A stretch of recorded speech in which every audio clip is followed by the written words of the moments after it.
Yine men toya getirdiler de. Özün yani ağırayla ya saçan maşınla oturmasa olmaz deyip. Kuday şükür 10 oğlu var. Yıllar yerine yürüye. Yine kayıttım. İnnem otuyun saçan maşınla. Bu ne mi kayıt? Ne mi balam? Memme. Ne mi? Memme. Vah balam sana var verir yalı daydan da memme alemi. Hani ödeceksin balacığım? Edem bereme oğa. Kıv gelin. Bere bıçağın közemi var özünden ön yanladın var. Bere bıçağa beydi oturmadı. Ne çekiniyor? Çekinerimin köyünün yakası dardır. İnnikileri kıyın. Çekiniyen nişen olur. Özümüzde var ayın. Bir çay kanardır orada. İnniki gelinler geçiyor ali. Özümüzde Kudaya şükür 2 kalkola yeterdik.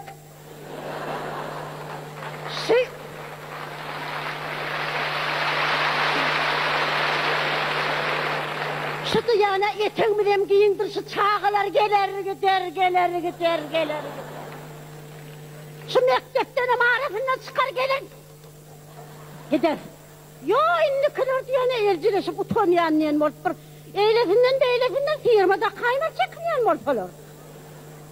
Ağayı firma diyem de arada bir ayağlı otuyla petlin yarı. Şapırlı var. Seyretsem firmasını koynağının yensesinden ediptir. Şumundan beylenin atıp koltuğunun sağından niye yani? Yine ayak seziri verir olsa. Evleri kırgır bilir yani rahat yok kız. Seyreledi oturalım. İnni kadar elcilen mi olsun? Ağa inni kıyırlar diyem de. Arada iyi yerden turdum olsun. Komşuyumun bir tağırım oğlu ya. Sülgün deyip. Ağayız bu men adımı tutturum. Neyem oldu kadip barsam canavarı. Komşuyumun teyzedilen yerini takacak bolup dur.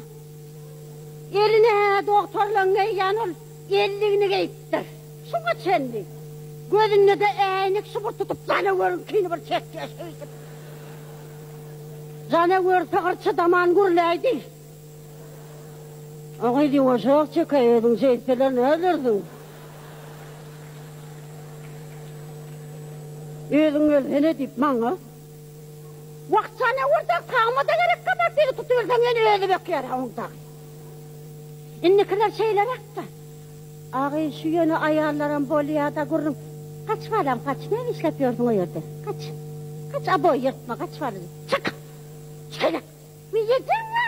Gel valam pişmecik vereyim gel. Ne valam pişme? İyilin çağatını pişmeler deyip tekidinci kadar akı diye de pişmeli. Kuday taklasın. Ağay şu arada ayarlar diyem de. Şu geliyen olayım. Hayatın kutornayan yerine bir ayal yapışıp dur şeydip. Kıymırla bilmel.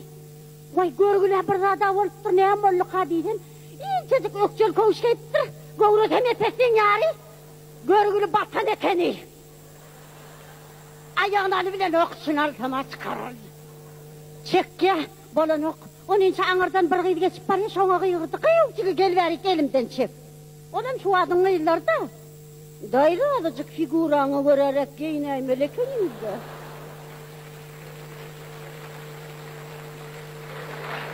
Vah! Beskileden fekediğin ne sana figuran verersin. Ağay biz geliyen sesinden hiç çıkarmasak bir ayarlan bize hiç ilgönüş olacak kaleyken üstüne. Buradan itip çıkardılar yan körgülüğünü. Gitti şundan ağırlığına. Vay! Bu ne hemen bağla düş.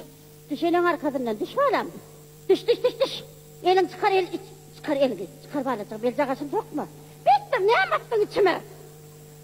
El cağasa matasının eli yağlı uyuyacağı. Bitme. Bir. Bolma ne bağlam bir. Ağa şokman yani ayal vurgulun ya diyorşuna bir yeri gelmesi oturmalı ya arkasına. Bitme bağlam hazır verin. Pepsikolada verin hemen ağa. Ağay şu edek toyu kaydamda. Şu çağıranma al kaydanmın sebebi. Geçen edek yalır ütük yalma şiineminden toyda mülk geldim. Poyizda mı damat yana bildi ben önünden Alman üstünde pravadniye vereyim ne? Böyle de şey ettim öğrenip dur. Şu küçük elini burnumdan getirip takip bilsem önündü. Şu geliyen olin, ulu örgülüyüm ol ediliyordum o yenliğin atıyalıydım kalan nokta. Şu ölüme 7. vagonda küçük elim bile uluyum 14'tü. Koşumudan tekirde bir ilk koşuk bir ködençlüğüm yok mu? Bu tezenden aşağıda gelince kıyerek minip düşten başka ködençlük yok. Alcıramın hakkı oğuşukta düşüp durunca karankam gördüm ne bir yili. 5 minutta şakır şukur minnük üstüne. Minnim var tam burada karnım dağı. Bıgatlanmam doğruşuyordu.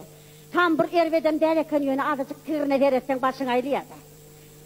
Geydik geçtim beyler. Geçtim molin. Ağay şeyle vurur tonsuz ayarlar var ağay. Şu vagonun içinde çeşersip yatıyorlar ağay. Ne hememişim bildim tur dedim bir ayar dur